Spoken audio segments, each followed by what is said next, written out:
श्रीमद् भगवद गीता सांख्य योग tilde Bhagavad Gita tilde द्वितीय अध्याय भागवत गीता भागवत गीता उपदेश इन हिंदी। द्वितीय अध्याय टिल्ड सांख्य योग। अर्जुन की कायरता के विषय में श्री कृष्णार्जुन संवाद। संजय उवाच तम तथा कृप्य विष्णुपूर्णाकुलेक्षणम विषीदंतमिदम वाक्यमुवाच मधुसूदन। 2.1 भावार्थ। संजय बोले, उस प्रकार करुणा से व्याप्त और आंसुओं से पूर्ण तथा व्याकुल नेत्रों वाले शोकयुक्त उस अर्जुन के प्रति भगवान मधुसूदन ने यह वचन कहा। 1 श्री भगवान उवाच कुतस्त्वा कश्मलमिदं विश्व में समुपस्थितम अनार्यजुष्टमस्वर्ग्यम कीर्तिकर्मर्जुन। 2.2 भावार्थ। श्री भगवान बोले, हे अर्जुन, तुझे इस असमय में यह मोह किस हेतु से प्राप्त हुआ, क्योंकि न तो ये श्रेष्ठ पुरुषों द्वारा आचरित है, न स्वर्ग को देने वाला है और न कीर्ति को करने वाला ही है।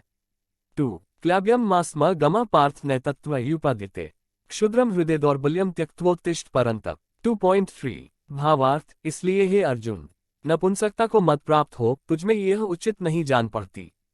हे परंतप, हृदय की तुच्छ दुर्बलता को त्याग कर युद्ध के लिए खड़ा हो जा।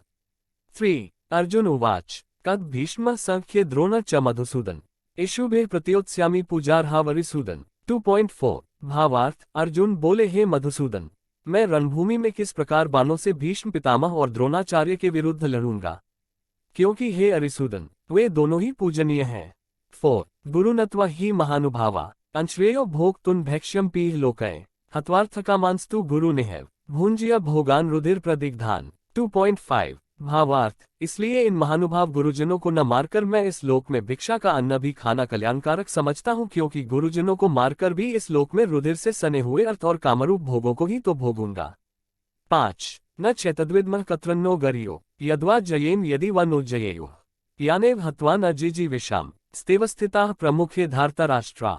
2.6 भावार्थ। हम ये भी नहीं जानते कि हमारे लिए युद्ध करना और न करना इन दोनों में से कौन सा श्रेष्ठ है, अथवा ये भी नहीं जानते कि उन्हें हम जीतेंगे या हमको वे जीतेंगे।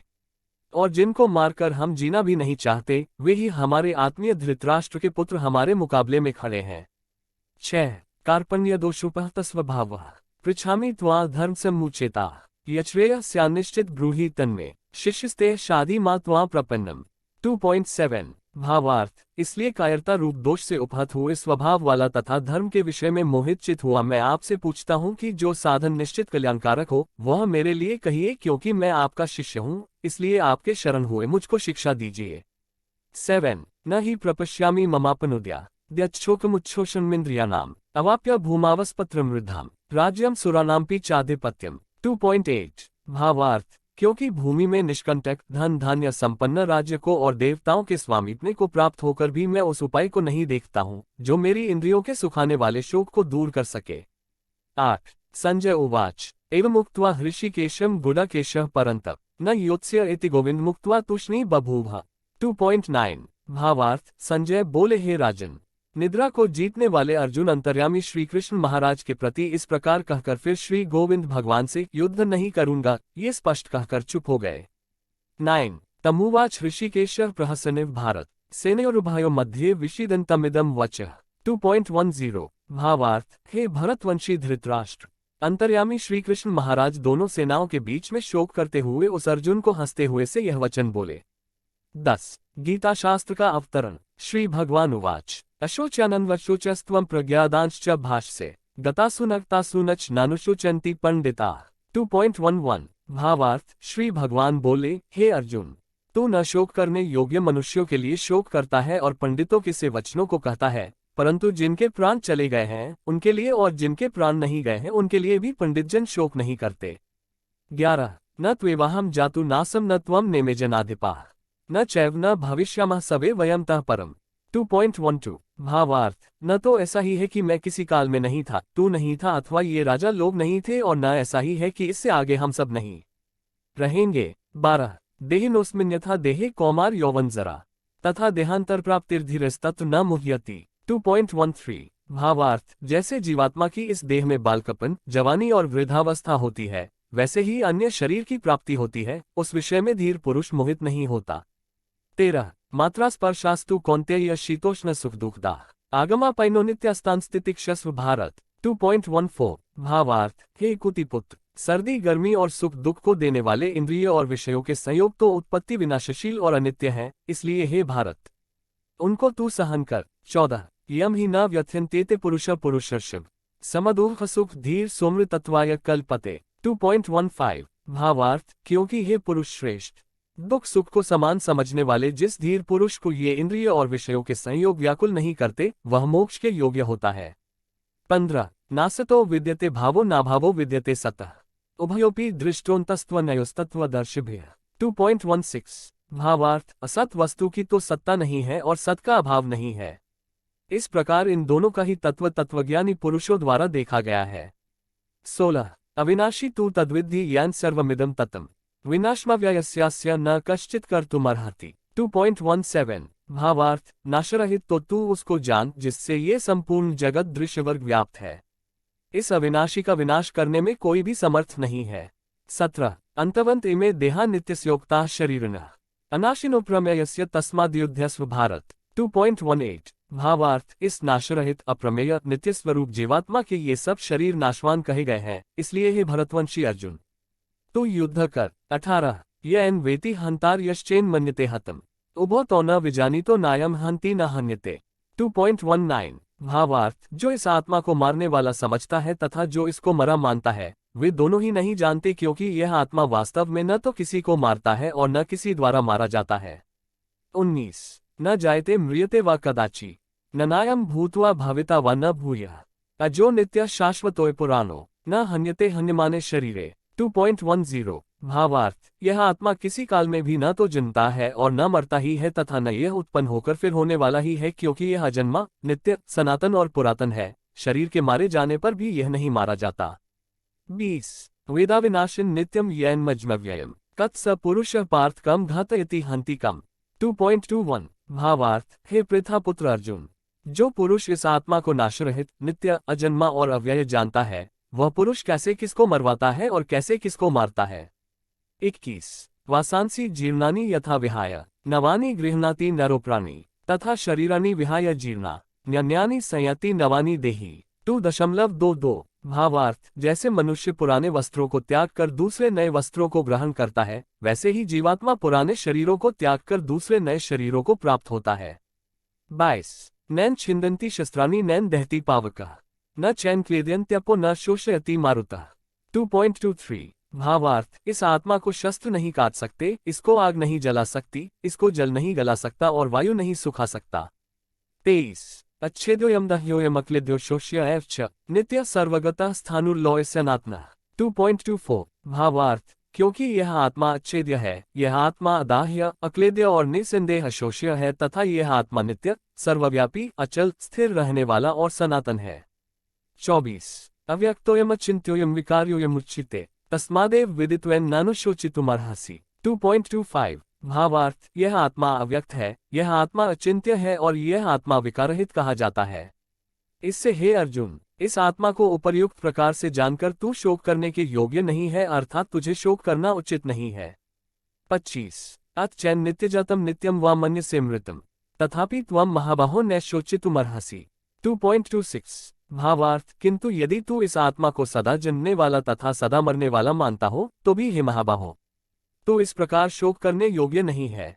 26 जातास्थि ध्रुवो मृत्युर्ध्रुव जन्म मृत्स्य च तस्मात् परिहार्यर्थे न त्वां शोचितुमर्हसि। 2.27 भावार्थ, क्योंकि इस मान्यता के अनुसार जन्मे हुए की मृत्यु निश्चित है और मरे हुए का जन्म निश्चित है, इससे भी इस बिना उपाय वाले विषय में तू शोक करने योग्य नहीं है। 27 अव्यक्तादीनि भूतानि व्यक्तमध्यानि भारत अव्यक्त निधनान्येव तत्र का परिदेवना। 2.28 भावार्थ, हे अर्जुन, संपूर्ण प्राणी जन्म से पहले अप्रकट थे और मरने के बाद भी अप्रकट हो जाने वाले हैं, केवल बीच में ही प्रकट हैं, फिर ऐसी स्थिति में क्या शोक करना है।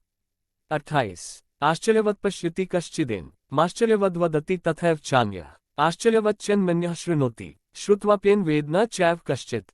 2.29 भावार्थ, कोई एक महापुरुष ही इस आत्मा को आश्चर्य की भांति देखता है और वैसे ही दूसरा कोई महापुरुष ही इसके तत्व का आश्चर्य की भांति वर्णन करता है तथा दूसरा कोई अधिकारी पुरुष ही इसे आश्चर्य की भांति सुनता है और कोई कोई तो सुनकर भी इसको नहीं जानता। 29 देहि नित्यम वध्योयम देहे सर्वस्य भारत तस्मात् सर्वाणि भूतानि न त्वं शोचितुमर्हसि। 2.30 भावार्थ, हे अर्जुन, यह आत्मा सबके शरीर में सदा ही अवध्य जिसका वध नहीं किया जा सके है। इस कारण संपूर्ण प्राणियों के लिए तू शोक करने योग्य नहीं है। 30 क्षत्रिय धर्म और युद्ध करने की आवश्यकता का वर्णन। स्वधर्मंपि चावेक्ष्य न विकम्पितुमर्हसि धर्म्याद्धि युधाश्रयोन्य क्षत्रियस्य न विद्यते। 2.31 भावार्थ, तथा अपने धर्म को देखकर भी तू भय करने योग्य नहीं है, अर्थात तुझे भय नहीं करना चाहिए, क्योंकि क्षत्रिय के लिए धर्मयुक्त युद्ध से बढ़कर दूसरा कोई कल्याणकारी कर्तव्य नहीं है। 31 यद्रच्छया चोपना स्वर्ग द्वारंपावृतम सुखिनः क्षत्रियाः पार्थ लभन्ते युद्धमीदृशम। 2.32 भावार्थ, हे पार्थ, अपने आप प्राप्त हुए और खुले हुए स्वर्ग के द्वार रूप इस प्रकार के युद्ध को भाग्यवान क्षत्रिय लोग ही पाते हैं। 32 अतचेत्त्वमिम धर्म्यम संग्राम न करिष्यसि ततः स्वधर्म कीर्ति चहित्वा पापम वाप्स्यसि। 2.33 भावार्थ, किंतु यदि तू इस धर्मयुक्त युद्ध को नहीं करेगा तो स्वधर्म और कीर्ति को खोकर पाप को प्राप्त होगा। 33 अकीर्ति चापि भूतानि कथयिष्यन्ति ते व्ययाम संभावितस्य च कीर्ति रमणादतिरिच्यते। 2.34 भावार्थ, तथा सब लोग तेरी बहुत काल तक रहने वाली अपकीर्ति का भी कथन करेंगे और माननीय पुरुष के लिए अपकीर्ति मरण से भी बढ़कर है। 34 भयाद्रनादुपर्त मनस्यन्ते त्वाम महार्थाः येषा च त्वाम बहुम तो भूत्वा यास्यसि लाघवम्। 2.35 भावार्थ, ये और जिनकी दृष्टि में तू पहले बहुत सम्मानित होकर अब लघुता को प्राप्त होगा, वे महारथी लोग तुझे भय के कारण युद्ध से हटा हुआ मानेंगे। 35 अवाच्यवादांश्च बहून् वदिष्यन्ति तवाहिताः निन्दन्तस्तव सामर्थ्यम ततो दुःखर्नु किम्। 2.36 भावार्थ, तेरे वैरी लोग तेरे सामर्थ्य की निंदा करते हुए तुझे बहुत से न कहने योग्य वचन भी कहेंगे, उससे अधिक दुख और क्या होगा। 36 हतो व प्राप्स्यसि स्वर्ग जित्वा व भोक्ष्यसे महीम् तस्मादुत्तिष्ठ कौन्तेय युद्धाय कृत निश्चय। 2.37 भावार्थ, या तो तू युद्ध में मारा जाकर स्वर्ग को प्राप्त होगा अथवा संग्राम में जीतकर पृथ्वी का राज्य भोगेगा। इस कारण हे अर्जुन, तू युद्ध के लिए निश्चय करके खड़ा हो जा। 37 सुख दुख के समय कृत्वा लाभालाभो जयाज्यो ततो युद्धाय युज्यस्व न पापम वाप्स्यसि। 2.38 भावार्थ, जय पराजय लाभ हानि और सुख दुख को समान समझकर उसके बाद युद्ध के लिए तैयार हो जा, इस प्रकार युद्ध करने से तू पाप को नहीं प्राप्त होगा। 38 कर्मयोग विषय का उपदेश। अशते विहिता सांख्य बुद्धिर्योगे त्विमा शृणु या युक्तो यया पार्थ कर्मबंधम प्रहास्यसि। 2.39 भावार्थ, हे पार्थ, ये बुद्धि तेरे लिए ज्ञानयोग के विषय में कही गई और अब तू इसको कर्मयोग के अध्याय 3 श्लोक 3 की टिप्पणी में इसका विस्तार देखें। विषय में सुन जिस बुद्धि से युक्त हुआ तू कर्मों के बंधन को भली भांति त्याग देगा, अर्थात सर्वथा नष्ट कर डालेगा। 39 यनेहा विक्रम नाशोस्ति प्रत्यवातो न विद्यते स्वल्पम्प्यस्य धर्मस्य त्रायते महतो भयात्। 2.40 भावार्थ, इस कर्मयोग में आरंभ का अर्थात बीज का नाश नहीं है और उल्टा फलरूप दोष भी नहीं है, बल्कि इस कर्मयोग रूप धर्म का थोड़ा सा भी साधन जन्म मृत्यु रूप महान भय से रक्षा कर लेता है। 40 व्यवसायात्मिका बुद्धिरिकेह कुरुनंदन बहुशाखा ह्यनंताश्च बुधयो व्यवसायिनाम। 2.41 भावार्थ, हे अर्जुन, इस कर्मयोग में निश्चयात्मिका बुद्धि एक ही होती है, किंतु अस्थिर विचार वाले विवेकीन सकौम मनुष्यों की बुद्धियां निश्चय ही बहुत भेदों वाली और अनंत होती हैं। 41 यामिमा पुष्पिता वाचा प्रवदन्त्य विपश्चितः वेदवादर्ताः पार्थ नान्यदस्तीति वादिनः। 2.42 कामात्मानः स्वर्गप्रा जन्म कर्म फल प्रदाम क्रियाविश्लेष बहुला भोगैश्वर्यक्ति प्रति। 2.43 भोगैश्वर्य प्रसक्ता न तया चित्तसाम व्यवसायात्मिका बुद्धि समाधो न विधीयते। 2.44 भावार्थ, हे अर्जुन, जो भोगों में तन्मय हो रहे हैं, जो कर्मफल के प्रशंसक वेदवाक्यों में ही प्रीति रखते हैं, जिनकी बुद्धि में स्वर्ग ही परम प्राप्य वस्तु है और जो स्वर्ग से बढ़कर दूसरी कोई वस्तु ही नहीं है, ऐसा कहने वाले हैं, वे अविवेकीजन इस प्रकार की जिस पुष्पित अर्थात दिखाव शोभायुक्त वाणी को कहा करते हैं, जो कि जन्मरूप कर्मफल देने वाली एवं भोग तथा ऐश्वर्य की प्राप्ति के लिए नाना प्रकार की बहुत सी क्रियाओं का वर्णन करने वाली है, उस वाणी द्वारा जिनका चित्त हर लिया गया है, जो भोग और ऐश्वर्य में अत्यंत आसक्त है, उन पुरुषों की परमात्मा में निश्चयात्मिका बुद्धि नहीं होती। 42-44 त्रैगुण्य विषय वेदा निस्त्रैगुण्यो भावार्जुन निर्द्वंद्वो नित्यसत्वस्थो निर्योगक्षेम आत्मवान। 2.45 भावार्थ, हे अर्जुन, वेद उपर्युक्त प्रकार से तीनों गुणों के कार्य रूप समस्त भोगों एवं उनके साधनों का प्रतिपादन करने वाले हैं, इसलिए तू उन भोगों एवं उनके साधनों में आसक्तिहीन हर्ष शोकादि द्वंद्वों से रहित नित्यवस्तु परमात्मा में स्थित योग अप्राप्त की प्राप्ति का नाम योग है। क्षेम प्राप्त वस्तु की रक्षा का नाम क्षेम है। को न चाहने वाला और स्वाधीन अंतःकरण वाला हो। 45 यावान अर्थ उत्पाने सर्वतः संप्लुतके तावान सर्वेषु वेदेषु ब्राह्मणस्य विजानतः। 2.46 भावार्थ सब ओर से परिपूर्ण जलाशय के प्राप्त हो जाने पर छोटे जलाशय में मनुष्य का जितना प्रयोजन रहता है, ब्रह्म को तत्व से जानने वाले ब्राह्मण का समस्त वेदों में उतना ही प्रयोजन रह जाता है। 46 कर्मण्येवाधिकारस्ते मां फलेषु कदाचन मां कर्मफल हेतुर्भुर्मा ते संगोस्त्व कर्मणि। 2.47 भावार्थ तेरा कर्म करने में ही अधिकार है, उसके फलों में कभी नहीं। इसलिए तू कर्मों के फल हेतु मत हो तथा तेरी कर्म न करने में भी आसक्ति न हो। 47 योगस्थ कुरु कर्माणि संग त्यक्त्वा धनंजय सिद्धे सिद्धयो समो भूत्वा समत्वम योग उच्यते। 2.48 भावार्थ हे धनंजय तू आसक्ति को त्याग कर तथा सिद्धि और असिद्धि में समान बुद्धि वाला होकर योग में स्थित हुआ कर्तव्य कर्मों को कर। समत्व जो कुछ भी कर्म किया जाए उसके पूर्ण होने और न होने में तथा उसके फल में संभाव रहने का नाम समत्व है, ही योग कहलाता है। 48 दूरेन ह्यवर कर्म बुद्धि योगा धनंजय बुधौ शरणमन्विच कृपना फल हेत्वा। 2.49 भावार्थ इस समत्वरूप बुद्धियोग से सकौम कर्म अत्यंत ही निम्न श्रेणी का है। इसलिए हे धनंजय तू संबुद्धि में ही रक्षा का उपाय ढूंढ अर्थात बुद्धियोग का ही आश्रय ग्रहण कर क्योंकि फल के हेतु बनने वाले अत्यंत दीन है। 49 बुद्धियुक्तो जहाति उभे सुकृता दुष्कृते तस्माद् योगाय युज्यस्व योग कर्मसु कौशलम। 2.50 भावार्थ संबुद्धियुक्त पुरुष पुण्य और पाप दोनों को इसी लोक में त्याग देता है अर्थात उनसे मुक्त हो जाता है। इससे तू समत्व रूप योग में लग जा। ये समत्व रूप योग ही कर्मों में कुशलता है अर्थात कर्मबंध से छूटने का उपाय है। 50 कर्मजम बुद्धियुक्ता ही फल त्यक्त्वा मनीषिणः जन्मबंधविनिर्मुक्ताः पदम गच्छन्त्यनाम्यम्। 2.51 भावार्थ क्योंकि संबुद्धि से युक्त ज्ञानीजन कर्मों से उत्पन्न होने वाले फल को त्याग कर जन्मरूप बंधन से मुक्त हो निर्विकार परम पद को प्राप्त हो जाते हैं। 51 यदा ते मोहक्ले बुद्धिर्व्यतितृष्यति तदा गंतासी निर्वेदम श्रोतव्यस्य श्रुतस्य च। 2.52 भावार्थ जिस काल में तेरी बुद्धि मोहरूपी दलदल को भलीभांति पार कर जाएगी उस समय तू सुने हुए और सुनने में आने वाले इस लोक और परलोक संबंधी सभी भोगों से वैराग्य को प्राप्त हो जाएगा। 52 श्रुतिवे प्रतिपन्नते यदा स्थास्यति निश्चला समाधाव चला बुद्धिस्ता योगम वाप्स्यसि। 2.53 भावार्थ भांति भांति के वचनों को सुनने से विचलित हुई तेरी बुद्धि जब परमात्मा में अचल और स्थिर ठहर जाएगी तब तू योग को प्राप्त हो जाएगा अर्थात तेरा परमात्मा से नित्य संयोग हो जाएगा। 53 स्थिर बुद्धि पुरुष के लक्षण और उसकी महिमा। अर्जुन उवाच स्थितप्रज्ञस्य का भाषा समाधिस्थस्य केशव स्थितिः किं प्रभाषेत किमासीत व्रजेत किम। 2.54 भावार्थ अर्जुन बोले हे केशव समाधि में स्थित परमात्मा को प्राप्त हुए स्थिर बुद्धि पुरुष का क्या लक्षण है। वह स्थिर बुद्धि पुरुष कैसे बोलता है, कैसे बैठता है और कैसे चलता है। 54 श्री भगवान उवाच प्रजहाति यदा कामान सर्वान् पार्थ मनोक्तान् आत्मवात्मना तुष्टः स्थितप्रज्ञस्तदुच्यते। 2.55 भावार्थ श्री भगवान बोले हे अर्जुन जिस काल में ये पुरुष मन में स्थित संपूर्ण कामनाओं को भली भांति त्याग देता है और आत्मा से आत्मा में ही संतुष्ट रहता है उस काल में वह स्थित प्रज्ञ कहा जाता है।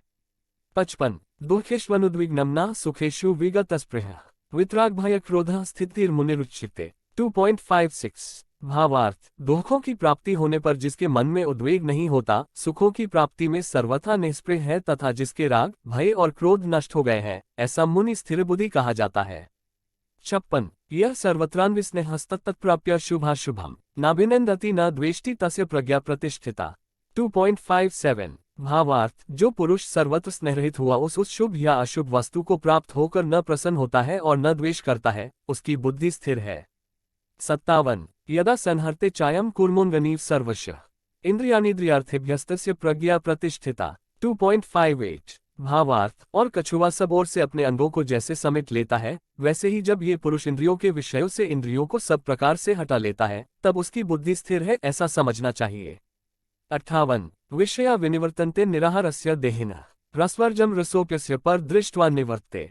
2.59 भावार्थ इंद्रियों द्वारा विषयों को ग्रहण न करने वाले पुरुष के भी केवल विषय तो निवृत्त हो जाते हैं परंतु उनमें रहने वाली आसक्ति निवृत्त नहीं होती। इस स्थितप्रज्ञ पुरुष की तो आसक्ति भी परमात्मा का साक्षात्कार करके निवृत्त हो जाती है। 59 यततो ह्यपि कौन्तेय पुरुषस्य विपश्चितः इंद्रियाणि प्रमाथीनि हरन्ति प्रसव मनः। 2.60 भावार्थ, हे अर्जुन, आसक्ति का नाश न होने के कारण ये प्रमथन स्वभाव वाली इंद्रियां यत्न करते हुए बुद्धिमान पुरुष के मन को भी बलात् हर लेती हैं।